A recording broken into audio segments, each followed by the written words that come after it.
शाम का समय था। आसमान पर सूरज ऐसे ठहर गया था जैसे उसे भी आगे बढ़ने में डर लग रहा हो। मुंबई के एक छोटे से घर की बालकनी में खड़ी स्नेहा किताबों में डूबी हुई थी।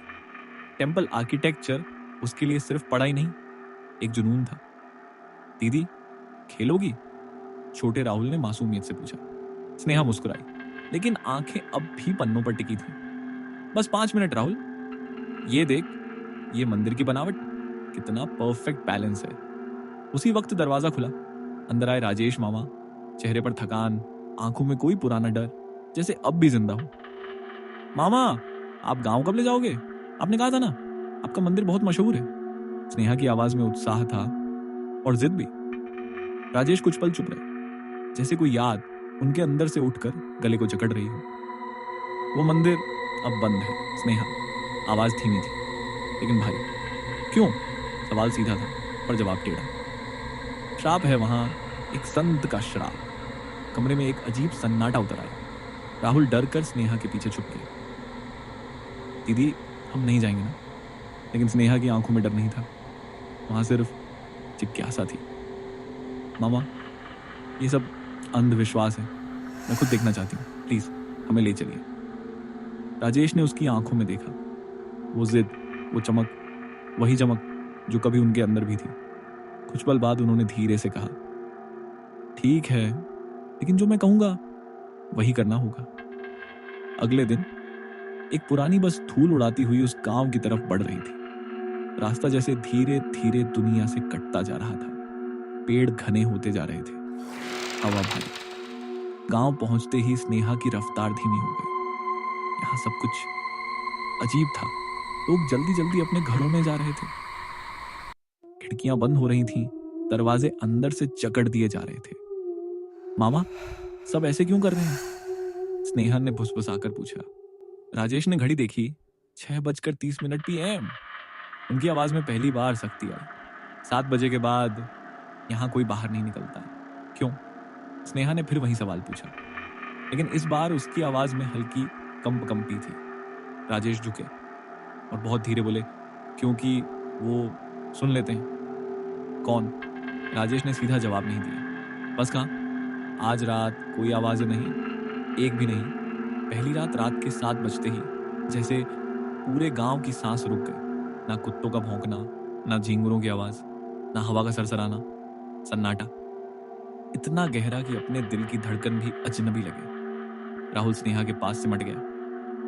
दीदी, मुझे डर लग रहा है। स्नेहा ने उसे पकड़ा, लेकिन उसके अपने हाथ ठंडे हो चुके थे। तभी थक थक थक, दरवाजे के बाहर कुछ था, धीमी लेकिन भारी आवाज, जैसे कोई घसीटते हुए चल रहा। राहुल रोने ही वाला था कि स्नेहा ने उसका मुंह बंद कर दिया। राजेश ने उंगली होंठों पर रखी। चुप।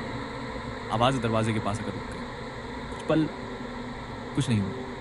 फिर दरवाजे पर लंबी खरोंच की आवाज, जैसे नाखून लकड़ी को चीर रहे हो। स्नेहा की आंखें दरवाजे पर टिक गईं, उसकी सांस रुक गई। और तभी दरवाजे के नीचे की दरार से एक परछाई हिली। कुछ बाहर खड़ा था। पहली रात जैसे तैसे बीत गई। सुबह आई, लेकिन अपने साथ कोई सुकून नहीं लाई। गांव फिर से सामान्य दिख रहा था। लोग बाहर, बच्चे खेलते हुए, जैसे रात की वो खामोशी सिर्फ एक सपना थी। लेकिन स्नेहा के अंदर कुछ बदल चुका था। उसने राजेश मामा से पूछा, कल रात दरवाजे के बाहर क्या था? राजेश ने नजरें चुरा ली।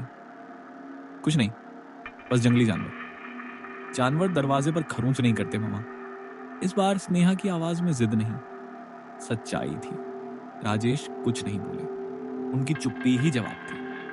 मंदिर की ओर खिंचाव दिन के उजाले में भी उस मंदिर का नाम हवा में तैरता सा महसूस होता था। स्नेहा का मन अजीब तरह से उसकी तरफ खींच रहा था, जैसे कोई उसे पुकार रहा हो, धीरे लेकिन लगातार। मामा, मैं मंदिर देखना चाहती हूँ। राजेश का चेहरा सख्त हो गया। वहां जाना मना है। लेकिन क्यों? क्योंकि वो अब मंदिर नहीं रहा। ये शब्द हवा में ठंडे लोहे की तरह लटक गए। दूसरी रात, उस रात स्नेहा को नींद जल्दी आ गई, लेकिन ये नींद साधारण नहीं थी। उसकी आंखें बंद थीं, लेकिन उसके कदम जाग चुके थे। धीरे धीरे वो उठी, दरवाजा खोला और बिना आवाज किए बाहर निकल गई। रात के 2 बजे गांव फिर से उसी मौत जैसी खामोशी में डूबा था, लेकिन इस बार खामोशी में एक नई हलचल थी। स्नेहा चल रही थी सीधे उसी मंदिर की तरफ। अचानक राजेश की नींद टूटी, जैसे किसी ने उनके कान में फुसफुसाया हो। उन्होंने चारों तरफ देखा। स्नेहा बिस्तर पर नहीं थी। दिल की धड़कन तेज हो गई। स्नेहा, उन्होंने धीरे से पुकारा। कोई जवाब नहीं। दरवाजा आधा खुला था और बाहर अंधेरा उनका इंतजार कर रहा था। राजेश बाहर निकले।